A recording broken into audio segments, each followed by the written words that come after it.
So Okay. right, you've been very vocal. You told him you want to get married. He wants a child. He wants a baby. I'm sure y'all stay together. You wash his clothes. You cook for him. And sometimes, hey, he's just comfortable. But you close them legs, he gonna be uncomfortable. I will say I don't like what Envy is saying, but I understand what he's saying. You know, at this point, you know, he's leasing. But, you know, there should be an option to buy. So you have to tell him, you know, after a while, you can't just continue to lease this. You're either going to purchase or nothing. So would that have worked for you if your wife did it? Ooh. Yeah. See? See? 100%. Okay, I'm just making sure before, I go put this thing on lock. That's right. You put a little lock on it. 100%. So it can only be opened up with a ring. Yeah, okay.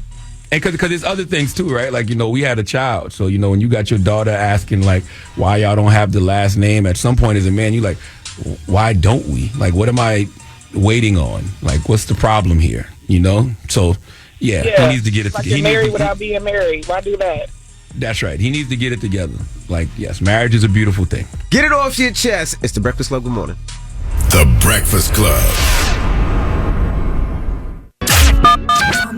I'm dialing. Hey, what you doing, man? I'm dialing. I'm calling you. This is your time to get it off your chest, whether you're mad or blessed. 800-585-1051. We want to hear from you on The Breakfast Club.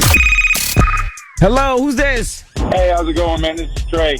So, man, it's kind of a personal question in a sense. It's kind of regarding towards my daughter. You know, we recently just got cut from a softball team out here in Conroe.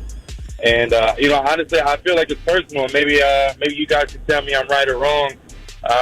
It's a new softball team, and so I feel that I've been asking questions about where's the money going and how things have gotten spent. And, I'm just asking certain questions that I feel like the head organization isn't liking. Statistically, my daughter's the third best player on the team, and yet we just recently got cut. And not only that, they did it insensitive right before our – so it's like, hey, do we still attend? Like, what do I do for my daughter? Damn. How does she feel about it? So you're telling us your daughter got cut, you're thinking because you were asking too many questions, Sir? and because of your questions, you got your daughter cut, you believe? Yeah, for sure. Are you sure about that, or is your daughter just not good? Nah, bro. She's hitting us to the fence. She's 9 years old, bro. She's just, 5'3" at 9 years old. And what kind of questions were you asking? Where the money goes? Do you think that I got my daughter cut? Was it a personal issue? I mean, do you think that, I should have just fell in line and been like a sheep? I feel like that's what it is, that they don't want nobody to go against the grain. And, it's not like I was pressuring them about the questions. I was just like, hey, as a monthly courtesy, we would like to see, as parents and a coach, where's the money going? You paying for fields? You're paying for equipment? Like, just what's going on? Not that I'm saying they pocketing the money, but I'm just saying I'm not trying to fund my team and their team, and I think that's what's going on. So that's what I'm trying to figure out. How can they cut your daughter if you've been paying for it? They're the head organization. Like they're in charge of the team. So he was asking the questions, Charlamagne. They're saying, let's say, is a monthly stipend. Let's say. So he was asking the questions before his daughter made the team, and he was asking. No, we had already been on the team. Oh, so this the new year. And I'm a coach. I'm a coach and staff. We're on the team. We've been on the team since the very beginning. Let me tell you something, my brother. My daughter is a competitive cheerleader. And, like you said, we pay for these things. So I reserve the right to talk to the coaches about any and everything I want to. Absolutely. Okay? I don't give a damn. I will talk to them. I will tell them things I don't like. If my daughter has complaints, me and my wife will go talk to the coaches. We got a meeting scheduled with the coach soon. One of the coaches soon, by the way. So I don't see nothing wrong with what you did, sir. No, I don't see nothing wrong with what you did either. You have the right, like Charlamagne said, you pay, so you have the right to ask questions. Now, the fact that they cut your daughter, it does seem like is they really don't want you there because you're asking questions, meaning possibly they're doing something wrong with the money and they don't want it out there. But the great thing about softball and baseball and these sports, there's other teams. So I would look to put my daughter on another team and then bust that team's ass. I've had that happen with me before. I'm serious. My son, when Logan was growing up, my town team at the time, Kinnelon, I didn't like the way they were treating Logan. So I put him on another team in Newark, Brick City, shot the Brick City Lions, and Brick City Lions, he did his damn thing. And I was waiting for us to play Kinnelon again and bust his ass. And ever since Logan left Kinnelon, that school, that football team has been horrible. So, effort, sometimes you got to leave, go to another school and do what you got to do.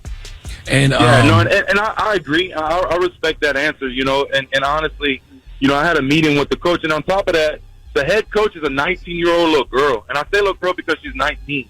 You know what I mean? And she's never coached a team before. And I'm like, man, you got grown folks on this team, man. And take it what's to really another going team, on? bro. Yeah, man, God is good, man. And ever since everything, man, I've been hoping and I've been praying, man. And some things that kind of come through last night, man. I got a really good phone call. I just didn't know. Maybe I read into too much. You know what I'm saying? I'm the kind of guy that wears his heart on his sleeve. So it's like, is it just me or what's really going on? Take it to another team. F them. And God is great. Chick-fil-A is good. God is great. And personally, I would have been asking the coach why my daughter got cut. You got to explain to me why my daughter got cut. And that's right, too. You asked that question as well. Get it off your chest. It's the Breakfast Club. Good morning. The Breakfast Club.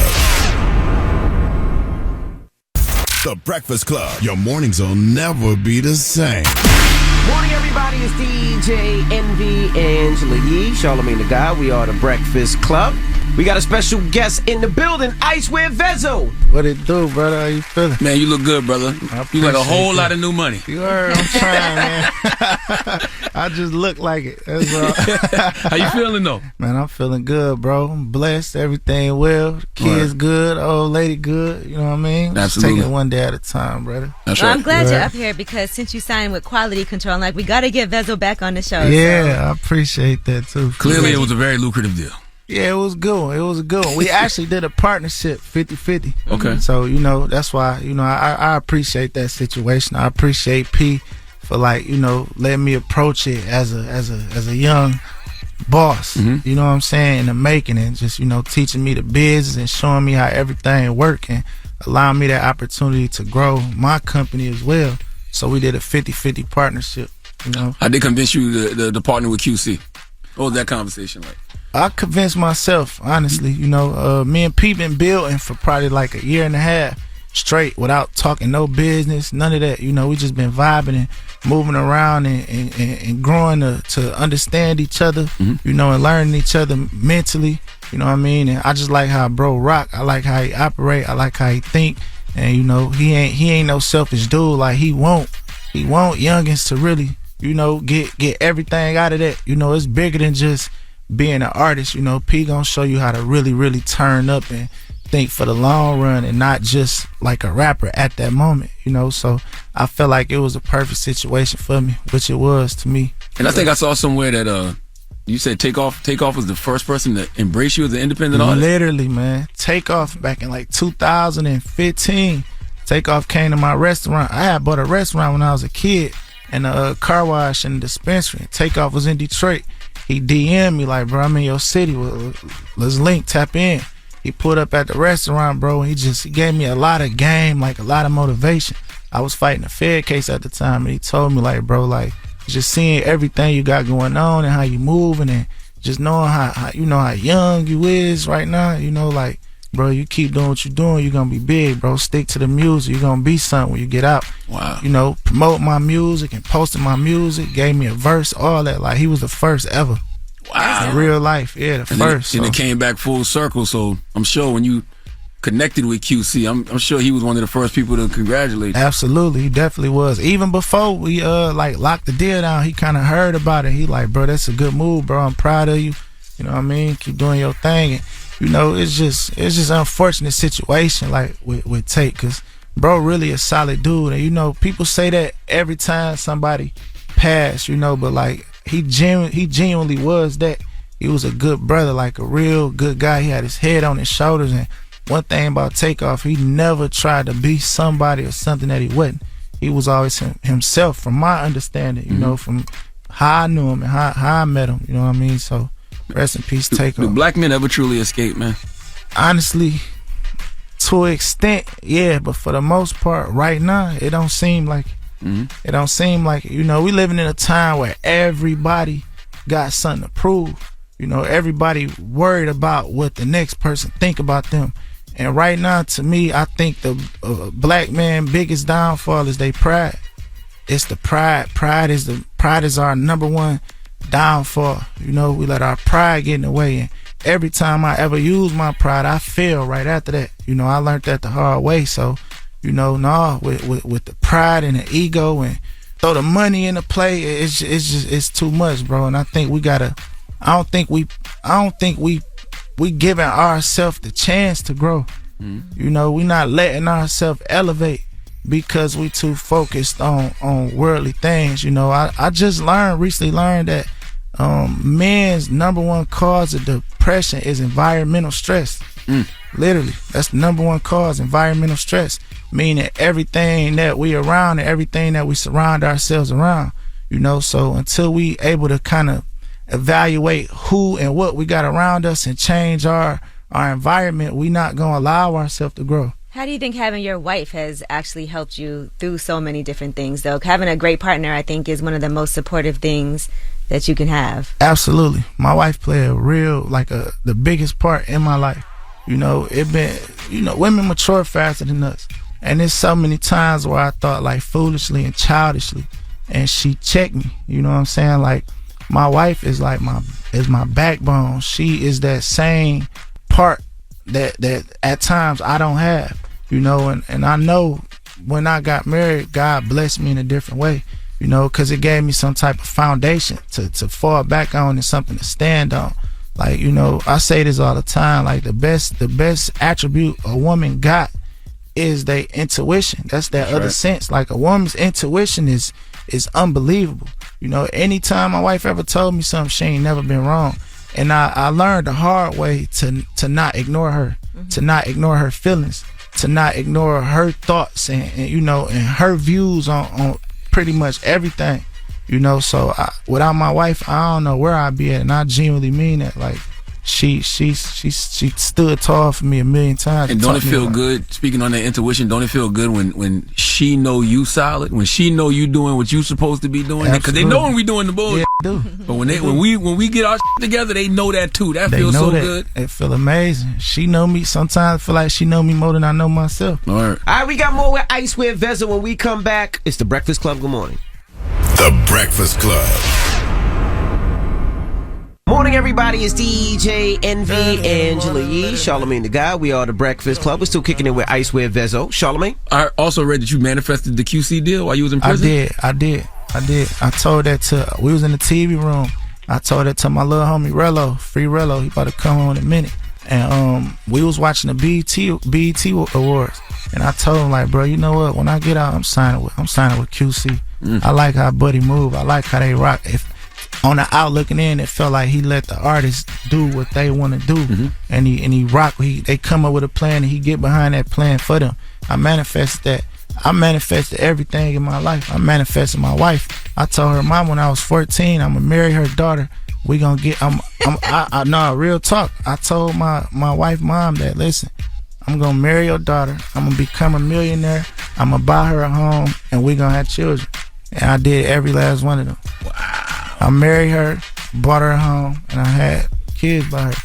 Does her mom remember that? She remember that. You like Wow. a psychic She talk too. about it all the time. It ain't even the psych. It's just I'm big on manifestation. I know how serious it is, how real it is. Like, I literally do vision boards. Like, I believe in this stuff. Like, it's real. Like, it really worked. You know, you really gotta vision what it is you want, and you can get it. It work like that. You know, you gotta be a good person at the end of the day too. You know, you gotta do the right thing. You gotta treat people right. You gotta conduct yourself right, you know, and properly. But you heard that the vision board, that's real. I really manifest everything I did. I tell you this all the time, man. These conversations coming from you are so important. The loving your wife, you know what I mean? Letting people know your wife is your backbone. The manifestation conversations. Me and you have conversations about mental health and how important it is to keep your mental health together. Like, you got to keep having those conversations, man. And being an entrepreneur, I think that's important too. Having run your own businesses. Yeah. I think encouraging people to do that. No doubt. Yeah, I think that's important.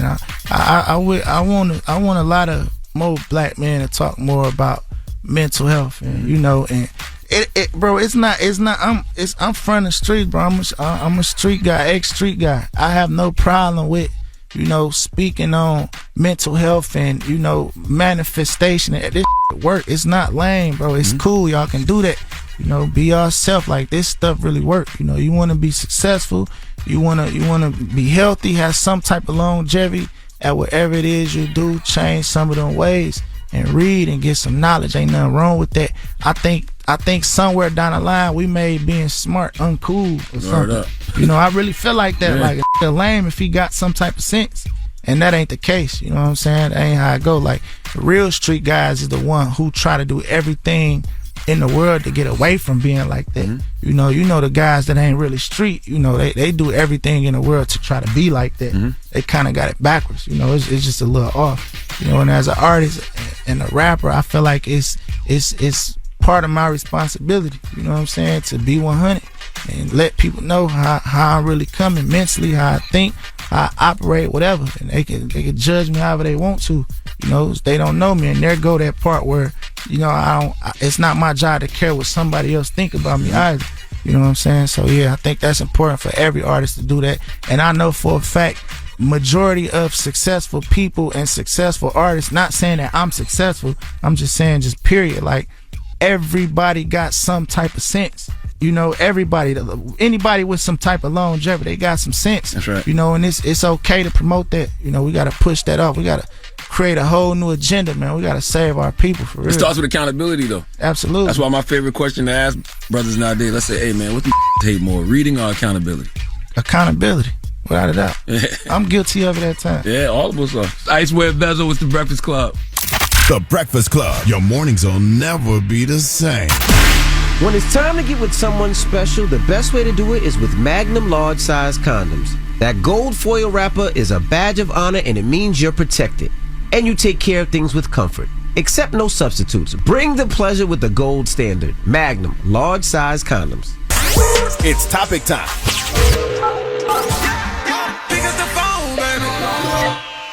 Call 800-585-1051 to join into the discussion with The Breakfast Club. Talk about it. Morning, everybody. It's DJ NV, Charlamagne the Guy. We are The Breakfast Club. Now, we're playing a game. It's the How Comfortable Am I game. Now, this is how this works. Now, hold on. Let's not take credit for this. I gave Donkey of the Day to a teacher in Hernando County, Florida. Right. She got fired because of this How Uncomfortable Am I test. This is her test. Right. This is her questionnaire. Right. So we want to ask our listeners some of these questions. Okay. Let's go to the phone line. Hello, who's this? Good morning, it's Kelly from the 814. Kelly from the 814, Kelly. Good morning, Kelly. Wait, Charlotte, it's Kelly with the 3 dogs. Oh, Kelly with the 3 dogs that called the other day. Oh, hey, Kelly with the 3 dogs. So ask Kelly a question. So, Kelly, All listen. right, I'm ready. This is the How Comfortable Am I test. You can answer not comfortable at all, uneasy, fairly comfortable, completely comfortable. You ready? Okay, yep. Your dentist is HIV positive. Ooh. Uncomfortable. Uncomfortable. That's not comfortable at all. Okay. Your next door neighbors are gay and lesbian. Are gay and what? Gay lesbians. Oh, I'm comfortable with they do what they want to do. Okay, that's good. A Native American student invites you to a powwow. Comfortable because I'm Indian. Oh, okay. Well, thank you for calling. Congratulations. You're not prejudiced, I don't think. I don't know. Hello, who's this? That's the other thing. How do you pass this test? There is no passing this test. What's your name, mama? Jersey. Hey, Jersey. Hey. How are you, baby? I'm good. Your grandmother's in the hospital, and when the doctor walks in, the doctor's a midget. Comfortable or uncomfortable, uneasy or fairly comfortable? Comfortable? Why wouldn't I be? He's just a midget. Now, come on now. Okay. What if you got a problem on your neck? I'm just saying.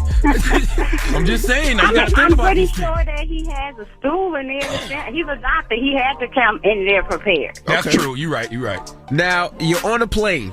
You're in the middle seat. The woman sitting next to you on the plane weighs 300 pounds. Not comfortable, uneasy, fairly comfortable, or completely comfortable? Is there somebody on the other side of me? too? Yep.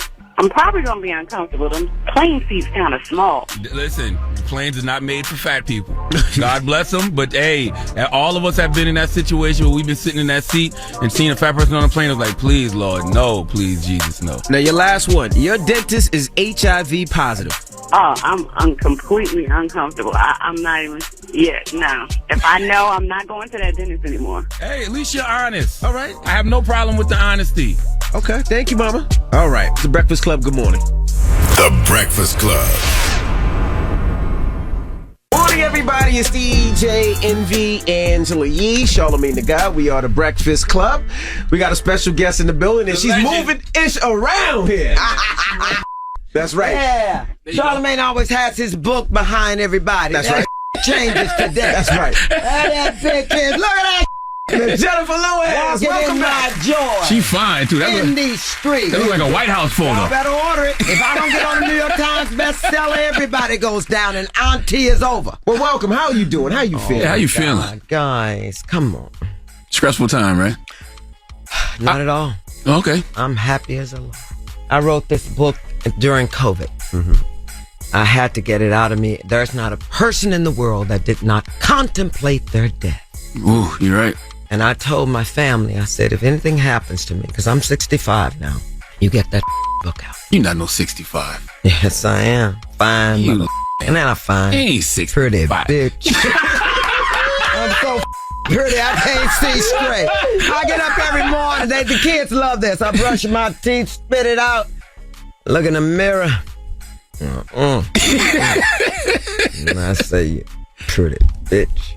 Then I start my day. There you go. That's right. You can't be touched when you start off good. That's right. Can't get nothing get on you. That's right. That's love. It's hard though. I mean, in this world, because I feel like the world is just going to on so many levels. No, it isn't. It's okay to be scared right now. But you must be unafraid. Stand the up now. Are we in trouble? Yes. Are they trying to take democracy itself? Yes. But evil will not win out. Love is the glue that holds us together. So start loving, why don't you? Before you go in any room. You see how I came in here? You came in cussing. Sure did. That's a lie. Everybody know I don't cuss. You, Charlamagne. The rat bastard. I think the quote was, how you mother doing? How you That's how the intro was. Get that, yeah. So I want to know why you decided to write the book. During COVID, with so much going on, what made you say, I want to put it all out there? Well, that's what I do. Whether I'm writing a book or not, I put it all out there. I'll give you one teaser. I fainted at the White House. Yeah. And woke up the medical Marines, the White House doctor. I woke up, I went, go take care of Obama, All I did was faint. What is happening to Obama? Baby, they gave me 3 Christmas cookies and some water. You know, to revive me, a little sugar. Your sugar, yeah. I said, now, ain't this the White House? I know. Damn well, Michelle got some chicken in that goddamn. I said, y'all go get me some chicken. Baby, they said, saw somebody whisper. They were saying, get this bitch out of here. They put me in a wheelchair like in the hospital. Rolled me out the front gate and dumped my ass out of there. No. Yeah. They said, get that bitch out of here. No, they loved me up. You know they loved me.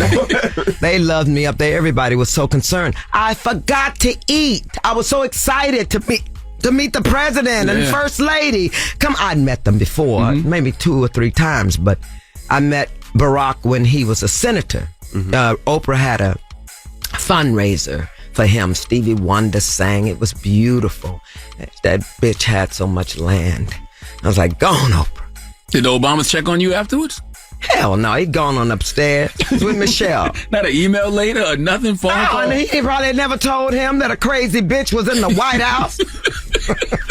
Oh my God. But you know what I learned from Obama that day? When he spoke, I never heard a word he said.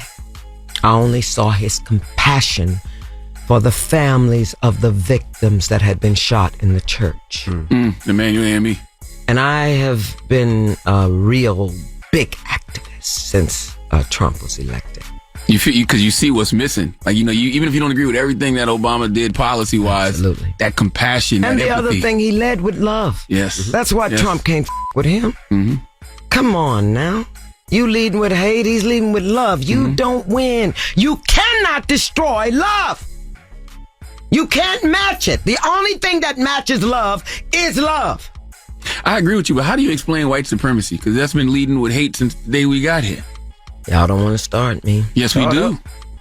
That January 6th, they looked like roaches climbing those walls.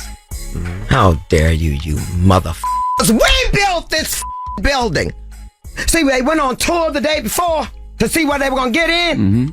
And whoever took them around forgot to tell them those windows are not the same qualities as the ones in your trailer. One little girl got tear gas in her eyes. And somebody interviewed her. Well, what's going on? She said, little Karen, they tear gassed me. And he said, well, who are you? My name is Sylvia Williams. And then they went on and they got her a dress. She gave them her dress. That dumb bitch. She was just, she was being interviewed and she was distressed. You dumb bitch. She's in jail. She got 8 years. Damn. Here's the other thing. All I could vision was a few of them having stopped at an ice cream store and stood there and couldn't decide amongst the 150 flavors. Where you just get back to vanilla, you dumb bastard. But as they ate ice cream on their way there. The privilege. That made me sick. And people reacted like it was just a bunch of kids having fun at spring break. I'm going to be honest with you. Those Republican senators are all sociopaths. Mm-hmm. You know what I know? Trump with his mafia ass. Soon as he got in, he got all the dish on all those senators. Mm-hmm. I can't go with him. Yeah, he'll show them with little boys and hookers. They got pictures. Mm-hmm. So they can't even be human no more. They're just scared. What do you think about the new president and vice president? Biden has experience. It's a shame he's the age he is. Kamala is a bad bitch, I'm sorry. And he's good. And I bet you any amount of money he calls up Obama every morning. Poor bastard. Barack, please. Barack, please. How did you do this? For 8 years. Jesus Christ. Do I bomb a country now? What should I shoot them? Should I shoot them down from the walls? Dumb bastard. I gotta tell y'all, I don't hate nobody. But that was some nasty Yeah. But let me tell you another thing. History does repeat itself. I thought we had evolved. Beyond that, we just got the sound of a black hole. We have close-ups of Jupiter. Put a man on the moon, and all we can do is destroy Earth. That's right. You see, I just got back from Antarctica. Y'all know I travel. The captain of the ship showed me the waterline. And he said to me, Miss Lewis, I know you're a celebrity, but my crew tells me you're an activist. I said, yes, sir, I am. He said, I would ask that you go back to your country and tell whoever will listen, we're in trouble. The Arctic is melting at the light of speed. Y'all, we need the polars to orbit. And these bastards don't want to believe in science. Dumb Trump. I'm sorry, I don't even want to say his name. What do you think built your buildings, you dumb bitch? That's science. All right, we got more with Jennifer Lewis when we come back. Don't move. It's the Breakfast Club. Come on. Good morning, everybody. It's DJ Envy, Angela Yee, Charlamagne the Guy. We are the Breakfast Club. We're still kicking it with Jennifer Lewis. Charlamagne? Let's talk. Let's get back to the book and everything. Well, first of all, congratulations to you for the star on the Hollywood Walk of Fame. Hey. I got a claim, a claim, a claim, a claim, a claim. Watch this. I'm getting my star. Hey. On the Hollywood Walk of Fame. Okay. Hey. Oh, God, I wrote a song. How did it feel? Let me tell you, y'all. Anybody can be famous now. All you gotta do is somebody. But I studied, okay? I studied Shakespeare. There you go. Feldenkrais with Uta Hagen. I am trained. That's why I speak with distinction. I used to say nickel for a nickel. Oh, I thought you saying nigga. Give me a nickel. That's how we talk back home. We talk like that. Wasn't until I got to college, I found out it was nickel. Can you believe it when you got it? When you got it, did it feel surreal? I told the audience that day, it was not the work I did on camera and stage. It was the work I did off. I went and got help. Damn near everybody in the show business is bipolar, but they don't know it because they got in it to hide that mania so they wouldn't be different out there in the normal world. That's right. I hesitated to take medication because I didn't want it to take my edge. It didn't. I stayed in. Literally had to be re-raised. My mama didn't have time to take care of me. There was no affection. I was her 7th child, and she was 26. The hell she gonna do with 7 babies? That's real. Scrubbing white people's floors. But what she did give me was work ethics.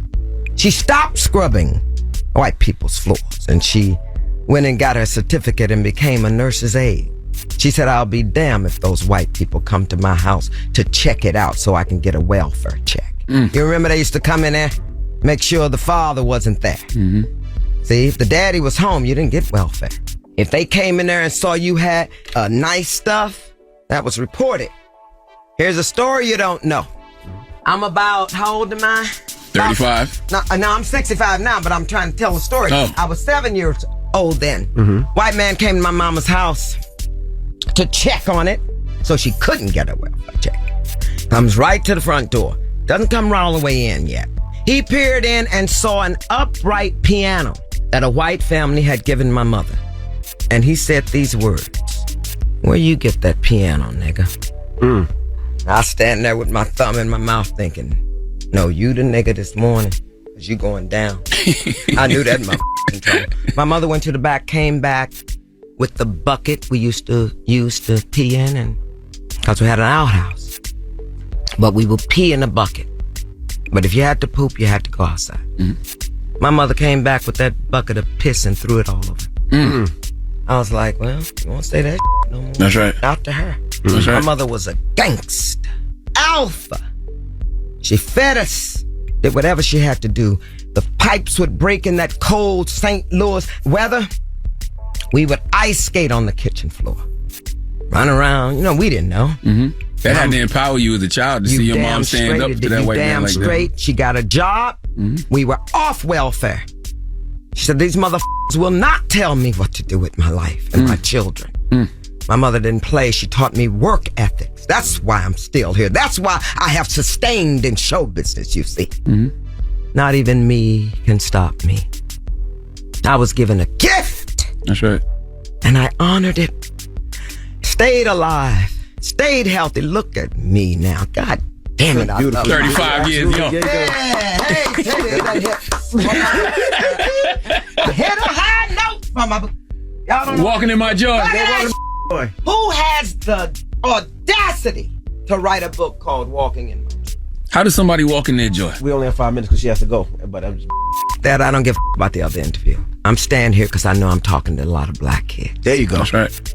Take the question again. How does somebody walk in their joy?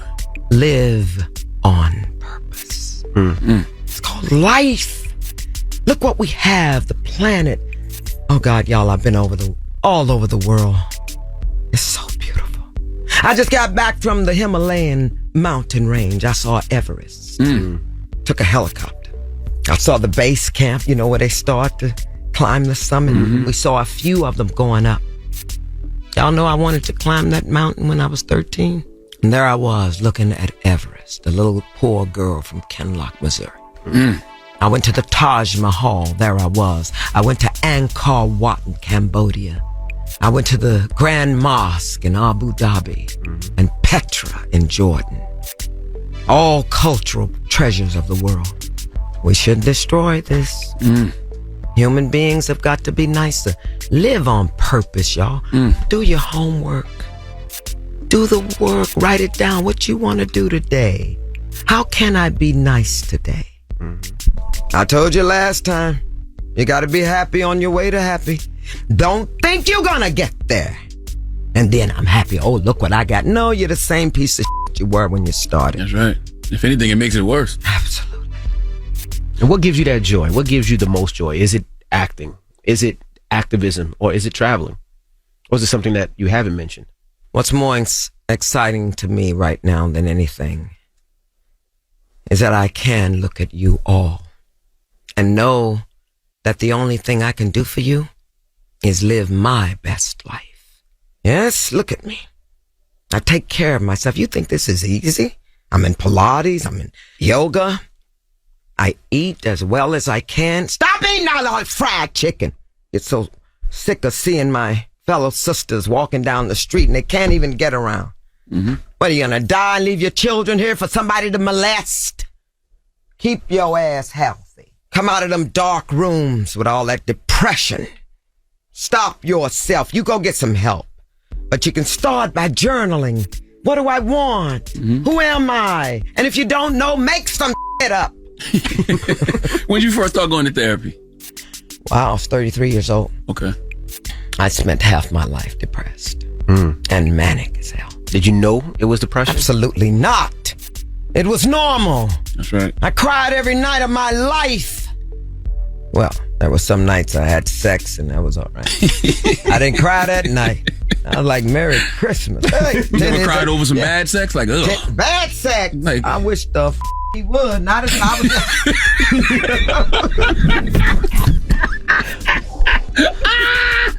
No, I was in my 20s then. You get it up or get stabbed. I wish a bitch... I wish a bitch would bring a limp in my house when we were that young. What? Nigga, please. Oh my God, I shouldn't do this. Y'all, they play the hell out of my interviews. I want to be honest. You live on purpose. Oh, man. Rehearse it. Life is not a rehearsal, but practice living well. You can do it. You can. I did. I was poor. I had mental illness, had sex addiction, molested, all of it. But I wanted to live. All right, well, don't move. We got more with Jennifer Lewis when we come back. It's the Breakfast Club. Good morning. Morning, everybody. It's DJ Envy, Angela Yee, Charlamagne the Guy. We are the Breakfast Club. We're still kicking it with Jennifer Lewis. Charlamagne? Did you really almost retire after Blackish? Yeah, I did. I wanted to go home. COVID was happening, and I wanted to go with people I loved. I didn't know if I was going to die. I'm still going back. I just signed a 6-year contract. For a show on Showtime. It's called I Love That For You. Wow. It stars Congrats. Molly Shannon and Vanessa Bayer, two Saturday Night Live alumni, and they are comedic giants. A 6-year contract? That's 6. You know, you do a show, you got to sign a 6-year contract. Yeah. And Well, congrats. thank you. I'm so happy. And the role I'm doing, guess what? What? They waited till I was 65 years old to make me a porn star. I'm in this show. That's why you still look good. Yeah, it's cable. You gotta watch it. What's your name? What's your name? What's your Her name is Patricia Cochran. Yeah, I put that on it. Her name, when I got the script, her name was Patricia Conkin. So I asked the writers, I said, so you never know what they're gonna do with the stories. So I said, was she married? They said, no. I said, well, what's this Conkin? There ain't no black people named Conkin. So I said, let her be Cochran and let her be Johnny Cochran's cousin. Bad bitch. Okay. She's a billionaire. When does it come out? It's out. There are 8 episodes on Showtime right now, and we're waiting to see if the show's going to be picked up. Okay. And I'm ready for it. Wow. This is a great role. It is, by the way, it's my best work. Really? That's saying a lot. Baby, I'm in that character. I walked into that character like a fitted glove. And I'm having the time of my life because the environment is so nice. You know, you can get on some toxic sets and then you can't create well. But I'm having the time of my life. Here it is. I'm doing 15 animations right now in 15 different voices. Wow. I got the new series, new book. Wow. Walking in my joy. I'm on book tour now, cussing everybody out, loving them. God, this woman stood up last night at Barnes & Noble. She told the saddest story. And then she said, it's my birthday. I said, damn, now I can help. Happy birthday. Sang my ass off. I saw there's a picture in the book where you posted with a swollen face with the caption, ain't no shame in my game. You said that's what too much stress looks like. With a massager that I only put on my neck. All night. Woke up. I just was like, oh my God, what is this? I thought it was COVID. I thought, some side effect from something or whatever. Anyway, I wanted y'all to see me like that. So you can know I'm human. I get my heart broken. I f*** up. I'll walk in my joy. But I'll take a bitch down in my joy, too. It ain't that much medication in the world, okay? The personality will break through. What do you want readers to take away from Walking in My Joy? Grow up. Be nice. Dream. And don't drop the ball. It is hard. Life's hard. Ain't nobody promised you a rose garden without thorns. Work your way through it. It's so much in that book, but it's mostly funny because after COVID, I knew the world had to laugh. When I was in Cambodia, everything was boarded up.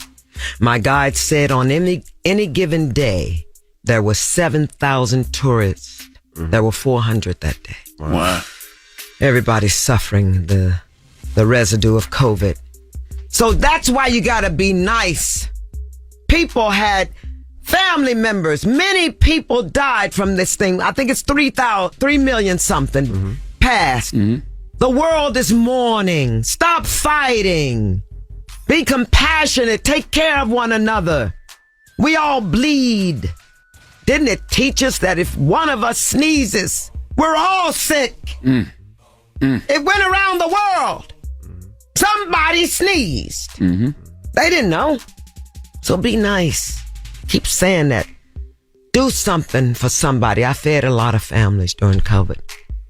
That's how I tithe. Lead with love, live on purpose. All right. Jennifer Lewis, walking in my joy in these streets. I didn't give y'all a high kick. Hey. No, you don't get one because you didn't ask. You still can do it? Yeah, we didn't say goodbye. I don't know if you can still do it, You can't do it no more. Come on now, you're 35 now. 35. You're a little older than last time. But guess what? What? This time I do have to warm it up. And let me show you how to get it up. Okay. You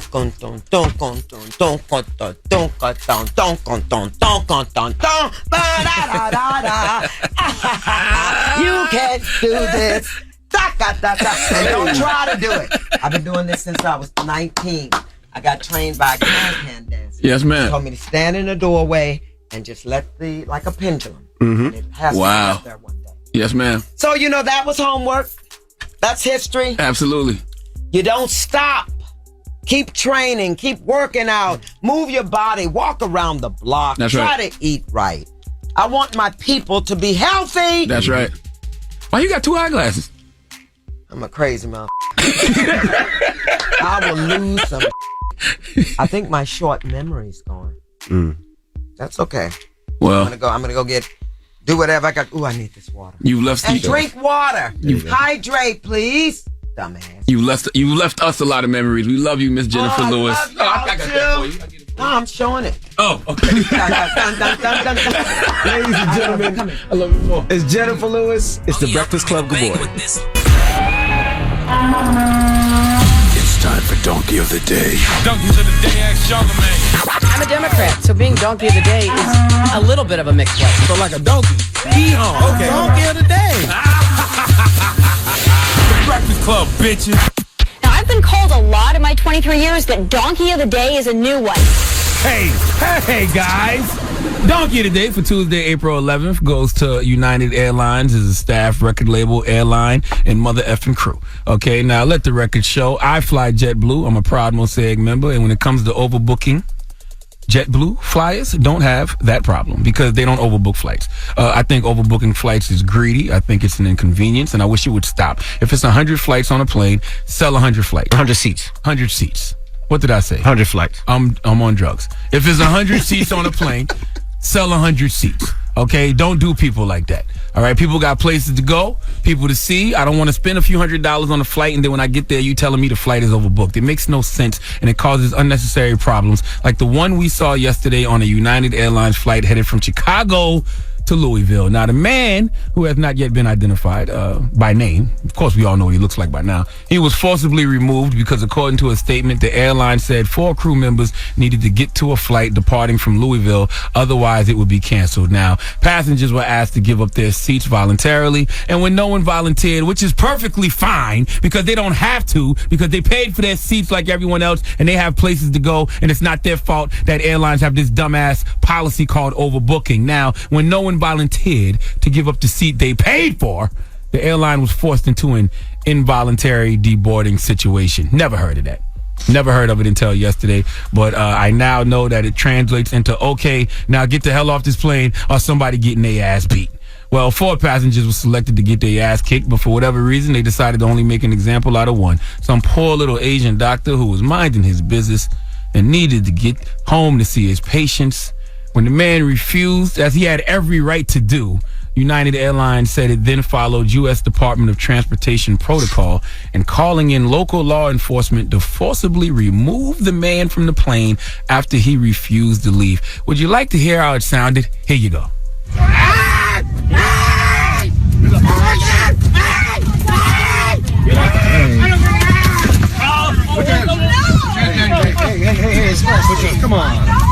come on. There you go. You busted his lip. Oh my God, look at what you did to him. Where was Kendall Jenner with the Pepsi to give to the local law enforcement to calm this situation down? Now, United CEO Oscar Munez or whatever issued a statement, and I must say his statement sucked because Oscar put the blame on the victim. Oscar said that the guy became more and more disruptive and belligerent when asked to come off the aircraft. Duh. If I paid for my ticket and had somewhere to be, yes, I would be agitated, and there's nothing belligerent about that. Okay, I just don't want to get off this flight, and I don't understand why the hell you guys are bothering me. This is a classic example of someone being completely out of touch with regular everyday people, because I am positive that if the CEO of United, Oscar Munez, or whatever his name was sitting on a flight, just say it wasn't a United flight, just sitting on a flight, and someone asked him to leave, he would get so-called disruptive and so-called belligerent too. I really wish we all would just remember the golden rule. Do unto others as you would have them do unto you. It's not rocket science. It's not complicated, okay? Human beings should simply give people the energy they want to receive. That same energy you want back, you should give the people. For one, you have to see me when you come to the window, so you better have the same energy. At all times, okay? You should only be forcibly removed when you have no business in a situation whatsoever, when you're trespassing. When someone is being forcibly removed, that means they did something wrong. They have no business being there. What did this guy do other than put money in United Airlines' pocket? He had every right to be there because he bought a ticket, and if he had somewhere to be and didn't want to leave, he had the right to get his Rosa Parks on and say nah, and refuse to leave his seat. Okay, also, United Airlines, common sense. Why wouldn't you account for employee seats first? Isn't that who should be assigned seats before anyone else? I mean, that would only make sense. If this man chooses to ride on trash-ass United Airlines ever again, he should get free first-class flights and unlimited snacks for the rest of his life. And to think, all of this could be avoided if airlines simply stop overbooking flights. It's just an inconvenience to everybody. Airplane tickets are expensive. When I book a flight, that should guarantee me a seat, period. I got to receive a busted lip and get dragged off a plane because United overbooked the flight and didn't have room for its employees? That's my fault? Please give United Airlines and its CEO, Oscar Munez, the biggest hee-haw, please.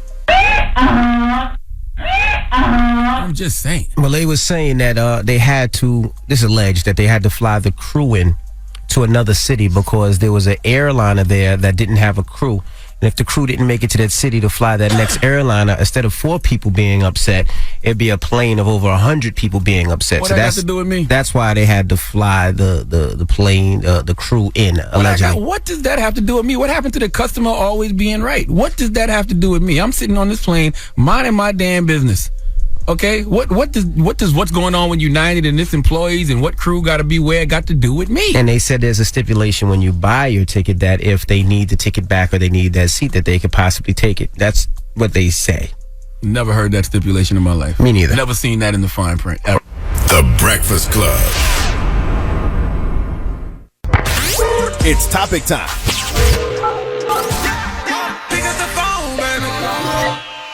Call 800-585-1051 to join into the discussion with The Breakfast Club. Talk about it. Morning, everybody. It's DJ NV, Charlamagne the God. We are the Breakfast Club. Now, if you just joined us, Charlamagne gave Donkey of the Day to United Airlines. Yeah, United Airlines and its CEO, Oscar Munaz or whatever, for the way they treated that poor Asian doctor on that flight yesterday. And then Oscar, the CEO, had the nerve to victim blame and say that the guy was acting belligerent and disruptive. If I had bought me a ticket, right? First of all, this is why I hate overbooking on flights. I think overbooking is just stupid. If it's 100 seats, 100 seats is all that it should be. Right. But if you overbook the flight and now you need to get somebody else on the flight and I got somewhere to go and you're telling me that I have to get off the plane and I don't want to, why wouldn't I get a little disruptive? Absolutely. Why wouldn't I get a little agitated? Why wouldn't my voice raise up a little bit? That's not being belligerent. Well, let's go to the phone lines. Hello, who's this? Hi, it's Chrissy from Milwaukee. Hey, Chrissy from Milwaukee. Have you ever been kicked off a flight? No, I have not. I've actually only taken a flight twice in my life. Oh, Jesus Christ. You need to get out more, boo. That box ain't worth a trip. Ain't nobody flying you out? No. Damn, all you getting is local penis? Hello, who's this? This is Chrissy. Hey, Chrissy, have you ever been kicked off a flight? I've never been kicked off a flight. Over the weekend, I booked the hotel room through Expedia and got to the hotel, and the hotel did not have my reservation.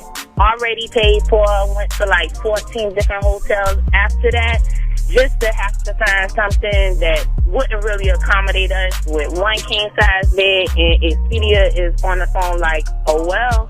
Wow. You know? So what happened? How'd it get resolved? Well, after that, I ended up getting a hotel room somewhere else, paying for it, like paying for a room twice, because I couldn't deal with Expedia at the moment. And then the next day, I ended up calling them. They did give me like the runaround through like 4 or 5 different people, but I got my money refunded, and what they did was they put like a $200 travel credit on my Expedia account as if I want to travel with them again. But hey, I guess you live and you learn, True. Listen, you can tell people who don't fly, because there's this dude on Twitter named Mickey Vicious. He put United dudes should have been thrown off the plane. They were going to pay him to leave. They always pay you when they want you to volunteer to give up your seat, sir. Hello, who's this? They give you a voucher or something. This is Gabriel. Gabriel, you ever been kicked off a flight before? Yes, I have. What happened? Being too fat? Well, primarily, nah. Primarily because of my last name. What's your last name? Muhammad? Yonan. What's that mean? It's a Syrian last name. Oh, got you. So they just kicked you off the flight? Well, yeah, because they said they didn't properly check me, so they removed me from the plane, made me take all my clothes off, check my belt buckle, everything like that, because, my last name was foreign. Now, when was this? Was this Bush era, Obama era, or Trump era? Oh, this was Obama era. Okay. Wow. What airline? Yeah. This was Southwest, actually. Wow.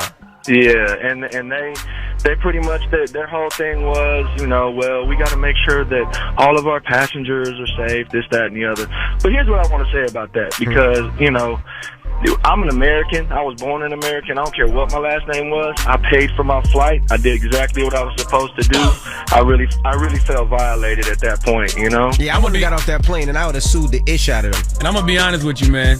You deserve better in life than Southwest, okay? Yeah, Southwest ain't nothing but a big-ass bus in the sky. Yeah, you should have got on Southwest. I do not like Southwest. Listen, I ain't no bougie individual at all, but I don't want to get on no plane where you can just pick your own seat. I'm sorry. Yeah, I don't like Southwest. The first time we went to Charlotte, Charlamagne had to book That's the a lie. flights. I ain't never had you on Southwest in my life. Don't tell that lie. That's a lie. I don't know why you want to tell that lie. I don't know why you even feel like telling that lie. That's a lie. Did. 800-585-1051. Have you ever got kicked off a flight before? Call us now. It's the Breakfast Club. Come on.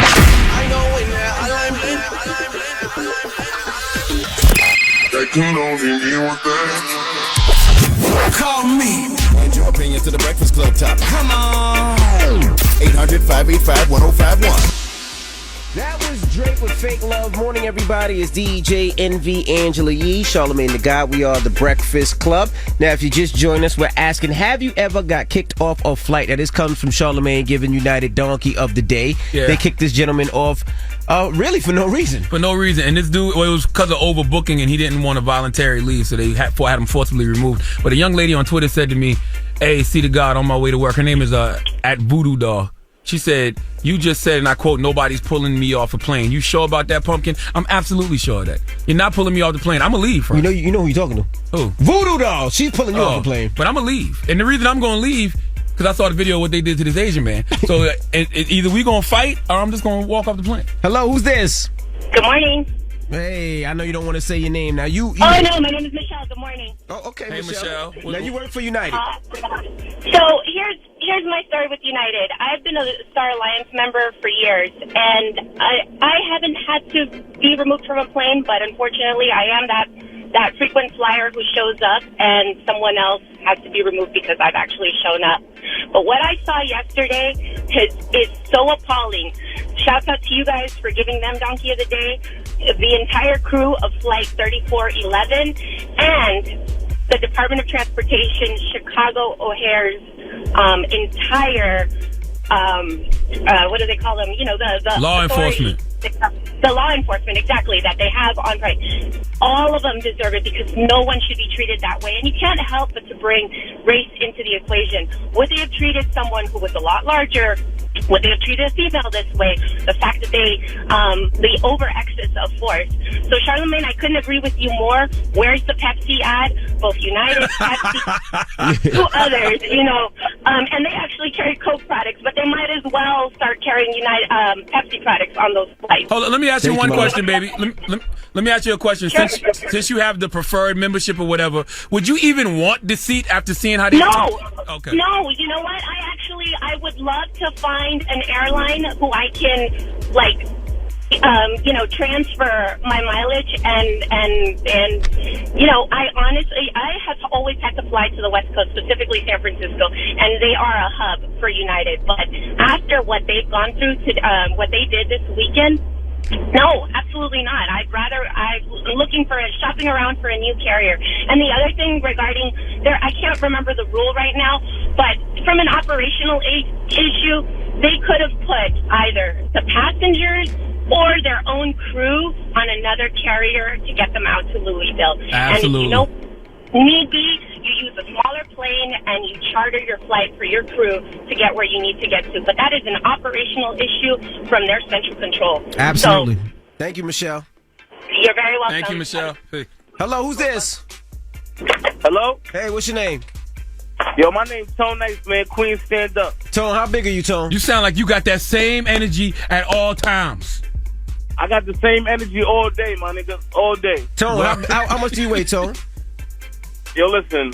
Just know I'm a fat nigga. You feel what I'm saying? Maybe 300-400 pounds, something like that. The type of person we would hate to sit by on a plane and they could never forcibly remove you because you're too big. Nah, listen. I ain't that big. I don't look that big in person. Do you fly? What class do you fly? Cargo? Stop, man. Now, Tone, you got kicked off a flight because of what? Yo, listen. I'm in Jamaica. I'm coming back to Queens. Jamaica, y'all know Jamaican people rude. Yo, the lady come up to me. Yo, listen. Because everybody else comfortability, we might not fit you on the plane. I'm like, yo, I just flew in. I just got here. They're like, nah, you ain't good. So the lady said, we might have to get you a new ticket, but you got to pay $200. Yeah, listen. I missed my flight 3 times because they ain't want to let me on. And No. You missed your flight 3 times because you're 300 pounds. Damn Let's it, call it what it is. Yo, Charlamagne, forget you, man. You missed your flight 3 times because you needed 3 seats. All right, let's be clear about this. Now I have seen that. I have them seen them get big people and tell them to go on the other side of the plane before. You never seen that before? Hey, I'm gonna be honest with you. Y'all know I have no remorse for this one whatsoever. I'm down with everybody, but if you're fat and you're on the plane, you either buy 3 seats or stop complaining. Well, all right? They get 3 seat belts. Hello, who's this? Hey, this is Nick down in Houston. How you guys? All right, Nick. Now tell us. You said we're looking at this all wrong. Yeah. I kind of feel like so I work for a competitor airline, and while I would love to say this is all United's fault, a part of me feels like it's not. Because I mean, if you think about it, it wasn't United Police that came on the plane and removed this guy, right? So like, if you think about it this way, somebody walks into the Breakfast Club. You guys ask him to leave, he doesn't leave. You call the police. The police come in there, rip him out of there. The guy has a heart attack on the way out. His family tries to sue the Breakfast Club, right?